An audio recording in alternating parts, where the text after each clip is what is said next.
Tempestade solar em 2024. Será possível que haja um apagão de luz elétrica e internet?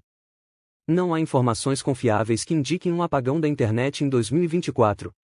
A internet é uma infraestrutura global complexa e altamente redundante, projetada para resistir a falhas e interrupções.